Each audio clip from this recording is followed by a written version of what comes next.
నాకు ఒక షోల్డర్ రావాల్సి వచ్చింది. ఆ షోల్డర్ ఆమెదే అయ్యింది. ఆ సిచ్యువేషన్ ఆమెకి ఎమోషనల్ గా నేను చాలా కనెక్ట్ అయ్యాను. కనెక్ట్ అయితే అయ్యాం, ఇద్దరికి ఒకరికొకరు కనెక్ట్ అయ్యాం. మ్యూచువల్ గానే కనెక్ట్ అయ్యారు. మ్యూచువల్ గానే ఈ వర్డ్ నేను మరీ చెప్తా. మ్యూచువల్ గానే మా ఇద్దరి మధ్యలో నడిచింది ఒక రిలేషన్ అనేది నడిచింది. అది మీరు ఎప్పటి నుంచో అనుకోకండి, గత 2.5 months బ్యాక్ నుంచి మా ఇద్దరి మధ్యలో ఒక మ్యూచువల్ అండర్స్టాండింగ్, మ్యూచువల్ రిలేషన్షిప్ అనేది అయితే నడిచింది. హలో, నేను సార్తో మాట్లాడుతున్నా, కొద్దిసేపు ఉండు.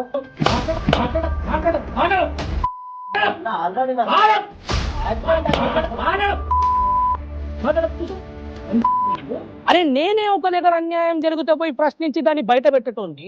బరి తెగిస్తే నీలాంటి బట్టె బాగా బట్టలిప్పుతా. వేదానన్న ఈశ్వర్ సాయిని ఇంటర్వ్యూ చేసింది కదా, దీనిపైన మీ అభిప్రాయం ఏంటి? కామెంట్ చేయండి. మీరు బాత్రూమ్ లో ఉన్నారు, మాధురి గారు బెడ్ పైన ఉన్నారు, డోర్ ఓపెన్ చేసింది ఎవరు మరి? నేను ఇప్పుడు డోర్ ఎవరు తీశారు, డోర్ ఎవరు కొట్టారు? మరి మాధురి లైఫ్ కూడా అంతే ఎఫెక్ట్ అయింది. మాధురికి ఏం చెప్పాలనుకుంటున్నావు ఈశ్వర్? నేను మాధురికి అయితే నా సైడ్ నుంచి, నా వైఫ్ సైడ్ నుంచి,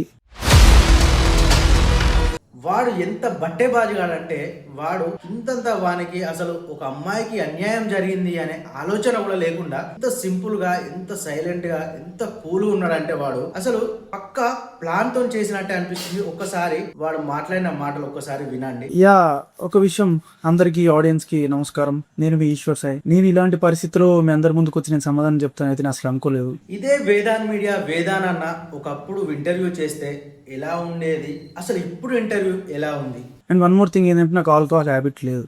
నేను ఫోక్ ఇండస్ట్రీ ఇంతవరకు తాగింది లేదు. నీకు ఆల్కహాల్ అలవాటే లేదు, నీకు అసలు అమ్మాయిల సోకే లేదు అన్న క్యాండిడేట్వి. మరి నీ ఫ్రెండే కదా చెప్పింది, నీ ఫ్రెండే కదా నీ గురించి చెప్తున్నది కదా, నీ ఫ్రెండే చెప్తున్నాడు కదా. ఆల్రెడీ వీడియోలు కూడా సోషల్ మీడియాలో వైరల్ అవుతున్నాయి కదా. నేను పాస్ట్ లో తాగేవాడిని ఒక 5-6 years బ్యాక్. అది కూడా చాలా ఒకేషనల్ గా తాగేవాడిని, అది ఎవ్వరికి తెలియదు కూడా. అసలు నువ్వు తాగిన తర్వాత నువ్వేం చేస్తావో తెలియదు.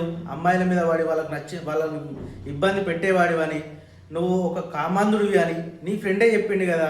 ఫోక్ ఇండస్ట్రీలో నేను తాగుతా అని, నాకు తాగుడు హ్యాబిట్ ఉందని చెప్పి ఎవరికి తెలియదు. And at the same time అమ్మాయిలతో ఇంటరాక్షన్స్ కానీ, అమ్మాయితో పర్సనల్ రిలేషన్షిప్స్ కానీ ఇన్ని ఇయర్స్ బట్టి నాకు లేవు. ఆఫ్టర్ మ్యారేజ్ నాకు లేవు.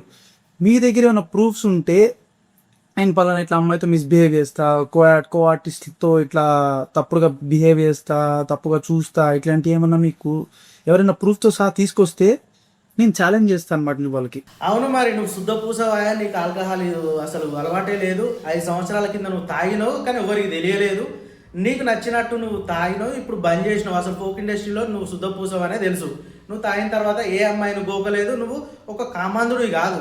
కానీ ఇలా మాధురి ఆమె నీ దగ్గరికి వచ్చి ఈరోజు ఆమె జీవితాన్ని రోడ్డు పాలు చేసుకొని ఆమె ఖరాబ్ చేసుకున్నది అంటావు నీ వర్షన్లో. నువ్వు మాత్రం శుద్ధ పూసవే. 10 lakhs rupees ఇచ్చేస్తాను నేను వాళ్ళకి డైరెక్ట్. కొద్దిగా నన్న గిల్టీగా అయితే ఫీలింగ్ అనేది లేదు వీడి మైండ్లో. వీడి ముఖం చూడండి, వీడట వీడిని నిరూపిస్తే 10 లక్షల రూపాయలు వాళ్ళకి ఇస్తాడట. 10 లక్షల రూపాయలు కాదు, ఫస్ట్ అమ్మాయికి న్యాయం చేయి. నువ్వు ఈ మాటలు బంద్ చేసి అమ్మాయికి న్యాయం చేయి. ఫోక్ ఇండస్ట్రీ కోసం చాలా తప్పుగా మాట్లాడుతున్నారు. ఫోక్ ఇండస్ట్రీలో అందరు ఇట్లానే ఉంటారు, ఫోక్ ఇండస్ట్రీలో కమిట్మెంట్లు నడుస్తాయి, ఫోక్ ఇండస్ట్రీలో ఇట్లాంటి బ్యాడ్ రూమర్స్ స్ప్రెడ్ చేయకండి. ఫోక్ ఇండస్ట్రీ గురించి తప్పుగా ఎవరు మాట్లాడలేదు. నువ్వు చేసిన ఘనకార్యం వల్లనే ఫోక్ ఇండస్ట్రీ మీద తప్పుగా మాట్లాడడం అయితే జరిగింది. అది కూడా నీ భార్యనే తప్పుగా మాట్లాడింది. ఎందుకంటే నేను ఫోక్ ఇండస్ట్రీకి చాలా రుణపడి ఉంటా. ఫోక్ ఇండస్ట్రీకి ఇప్పుడు నాకు మాదిరికి జరిగిన ఇన్సిడెంట్ ఫోక్ ఇండస్ట్రీకి ఏ సంబంధం లేదు. నీ భార్య నీ ఇజ్జతి తీస్తే నా భర్త ఇజ్జతి పోతుందని ఒక్క నిమిషం ఆలోచించకుండా చేసిన ఘనకార్యమే ఇది. ఇంకా ఫోక్ ఇండస్ట్రీ ఇజ్జత్ తీస్తారు అని చెప్పి నువ్వు మాట్లాడుతున్నావు. అసలు నువ్వు ఏవట్టే కదా ఇదంతా జరిగేది. నాకు మాదిరికి జరిగింది ఒక పర్సనల్ ఇన్సిడెంట్. ఫోక్ ఇండస్ట్రీకి మాకు జరిగిన ఇన్సిడెంట్కి ఎటువంటి సంబంధం లేదు. అది మా పర్సనల్ రిలేషన్ బట్టి మాకు జరిగింది. మీ పర్సనల్ లైఫ్ మీకు నచ్చినట్టు ఉండొచ్చు, ఎవ్వరు వద్దనేది లేదు. ఫోక్ ఇండస్ట్రీ మీద రుద్దింది నీ భార్య. నీకు మాధురికి పర్సనల్ అటాచ్మెంట్ ఉండొచ్చు, కానీ వీడియోలు పెట్టింది, వీడియోలు తీసింది నీ భార్య. అంటే అక్కడ వీడియో చూసినప్పుడు అసలు ప్రతి ఒక్కరికి ఒక ఆలోచన వస్తుంది. అసలు మినిమం ఒక 1% కూడా నువ్వు ఆ వీడియోలో ఆపినట్టు కానీ, నీ భార్యను సామరస్యంగా ఆపుకున్నట్టు, అసలు ఆ గొడవ జరగకుండా ఆపినట్టు అసలు 1% కూడా నువ్వు ప్రయత్నం చేయలే. ఒక అమూల్ బేబీ లెక్క సైడ్కు నిలబడి చేతులు ఇట్లా కట్టుకొని సైలెంట్గా నిలబడి చూసావు తప్ప నువ్వు ఆ వీడియోలు తీసే వాళ్ళని ఆపలేదు, ఆ అమ్మాయిని కొడుతుంటే ఆపలేదు. ఈరోజు పక్కా ప్లాన్ కొద్ది ఆ అమ్మాయి జీవితాన్ని నాశనం చేయడానికే చేసిన కట్టుకథలా అనిపిస్తుంది.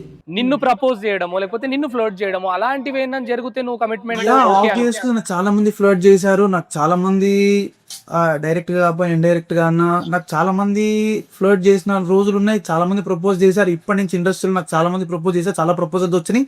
నేను ఇప్పటి వరకు అయితే దేనికి రియాక్ట్ కాలేదు, దేనికి రెస్పాండ్ కాలేదు. వీడు అందగాడు, వీడు చుక్కల్లో చంద్రుడు, వీడు డైరెక్ట్ భూమి మీద దిగిపడ్డాడు. ఈ అందగానికట చాలా మంది ప్రపోజ్ చేశారట, వీడు వాళ్ళందరినీ రిజెక్ట్ చేసిండట. నీకు ఎవరితో, మాధురితో కాకుండా ఎవరితో రిలేషన్స్ లేవు? ఎవరితో నేను నా కొడుకు మీద ప్రామిసెస్ చెప్తున్నా, ఏ రిలేషన్స్ లేవు. ఒక మాదిరిది నాది ఒక పర్సనల్ 3-4 మాక్సిమం ఒక 2.5-3 months మాది స్టార్ట్ అయింది. దాని గురించి కూడా మీకు క్లియర్ క్లారిటీ ఇస్తారు. మాకు ఇంట్లో కొంచెం డిస్టర్బెన్సెస్ అయినాయి, కొంచెం ప్రెషర్ ఉంది. అటు రెస్పాన్సిబిలిటీస్ కావచ్చు, ఫ్యామిలీ ప్రెషర్స్ కావచ్చు, అటు బిజినెస్ ప్రెషర్ కావచ్చు, చాలా ప్రెషర్ ఉంటుంది. ఆ సిచ్యువేషన్లో ఒక పీస్ ఆఫ్ మైండ్ అనేది ఒక మగాడు ఖచ్చితంగా కోరుకుంటాడు. ఆ సిచ్యువేషన్లో నాకు కనెక్ట్ అయింది మాదిరి. నేను అమ్మాయిని తప్పని నేను చెప్పట్లేదు, అమ్మాయి చాలా మంచి పర్సన్, చాలా గుడ్ హార్టెడ్ పర్సన్, చాలా మంచి అమ్మాయి.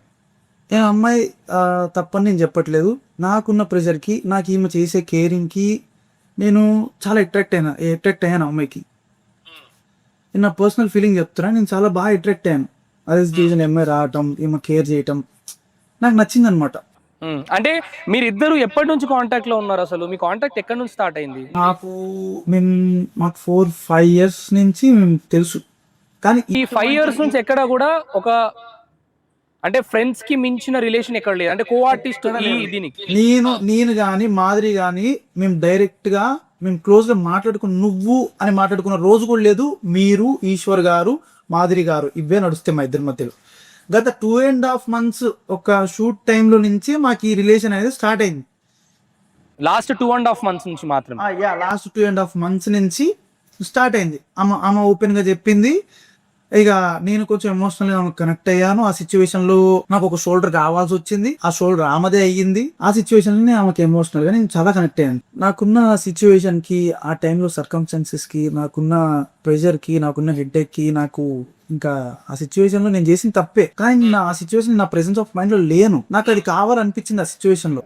ఈ ఒక్క అమ్మాయితోనే వీడు కమిట్మెంట్ తీసుకొని, ఈ అమ్మాయితోనే ఇద్దరు మ్యూచువల్ గా ఇద్దరైతే 2.5 months నుంచి కలిసి ఉంటారట వీళ్ళు. ఈ అందగాడు చెప్పే మాటలు చూడండి ఒకసారి. వీనికి అమ్మాయిలంటే ఎంత చిన్న చూపో దీనిలోనే అర్థమవుతుంది. చాలా మంది అమ్మాయిలట వీనికట ప్రపోజ్ చేస్తే వీడు రిజెక్ట్ చేసిండట. ఈ మొగోడు, ఈ చుక్కల్లో చంద్రుడు, ఈ అందగాడు కాకుండా ఇంకొకటి దొరకడు, ఇక పెళ్ళైనోడు కాకుండా ఇంకొకటి దొరకడు, వీడే అందగాడు అని చెప్పి వీనికి అమ్మాయిలందరూ క్యూ కట్టిరట. వీడు చెప్పే మాటలు వింటుంటే కరెక్ట్ ఏమో అనిపించింది నాకు. సిచ్యువేషన్ లో ఇంకేం అర్థం కాలేదు నాకు. కనెక్ట్ అయితే అయ్యాం, ఇద్దరు ఒకరికొకరు కనెక్ట్ అయ్యాం, మ్యూచువల్ గానే కనెక్ట్ అయ్యారు. మ్యూచువల్ గానే ఈ వర్డ్ నేను మరీ చెప్తా. మ్యూచువల్ గానే మా ఇద్దరి మధ్యలో నడిచింది ఒక రిలేషన్ అనేది నడిచింది. అది మీరు ఎప్పటి నుంచో అనుకోకండి, గత 2.5 months బ్యాక్ నుంచే మా ఇద్దరి మధ్యలో ఒక మ్యూచువల్ అండర్స్టాండింగ్, మ్యూచువల్ రిలేషన్షిప్ అనేది అయితే నడిచింది. అసలు నాకు అర్థం కాని విషయం ఏంటంటే, వేదానన్న వాడిని ప్రామిస్ అయ్యి, నీ కొడుకు అంటే నీకు ఇష్టం కదా, నీ కొడుకు మీద ప్రామిస్ చేసి అసలుతో ఎలాంటి సంబంధం లేదా, అసలు నీకు ఈ అమ్మాయి ఒక్కతేనా అని చెప్పేసి వానికి ఒక చాక్లెట్ తినిపించినట్టు వాడిని బతిమలాడుతున్నట్టే అనిపిస్తుంది ఈ ఇంటర్వ్యూ. అసలు ఒకప్పటి ఇంటర్వ్యూలు, వేదానన్న చేసిన ఇంటర్వ్యూలను చూస్తే, ఈ ఇంటర్వ్యూ చూస్తే ఎంత డిఫరెంట్గా ఉందంటే, వాడు ప్రామిస్ అండి, నా కొడుకు మీద ఒట్టండి, నేను ఇవాళకి ఇలాంటి ఎప్పుడు చేయలేదండి, చేస్తే మీరు నిరూపించండి అని చెప్పేసి వీడు శుద్ధపూస మాటలు వీడు మాట్లాడుతున్నాడు. వీనికి మైండ్ ఖరాబ్ అయిందట, వీనికి టెన్షన్స్ అట, వీనికి ఉన్న ప్రాబ్లమ్స్కి పీస్ ఆఫ్ మైండ్ కోసం ఒక అమ్మాయి కావాల్సి వచ్చిందట. ఆ అమ్మాయిని వాడుకునే క్రమంలో మాధురి రాథోడ్ కనెక్ట్ అయిపోయిందట. ఇప్పుడు మాధురి రాథోడ్ను 2-3 నెలల నుండి ఇప్పుడు దొరికిండు కాబట్టి ఇప్పుడు ఏం మాట్లాడుతున్నాడంటే, అవును నేను ఇలాంటి సిచ్యువేషన్లో, ఇలాంటి టెన్షన్స్లో నేను పీస్ఫుల్ మైండ్ కోసం ఈ విధంగా నేను ఈ అమ్మాయితో ఉండాల్సి వచ్చింది, కానీ ఏం జరిగిపోయింది, ఇక ట్రోల్స్ చేయకండి అని చెప్పేసి మాట్లాడుతున్నాడు వీడు. విన్నారా అండి? 2 months బ్యాక్ ఒక షూట్లో, అది కూడా మళ్ళీ ఆ అమ్మాయి మీదనే పడేస్తున్నాడు వీడు. ఆ అమ్మాయే ప్రపోజ్ చేసిందట, వీడిగా ఏం అనలేక కనెక్ట్ అయిపోయిందంట.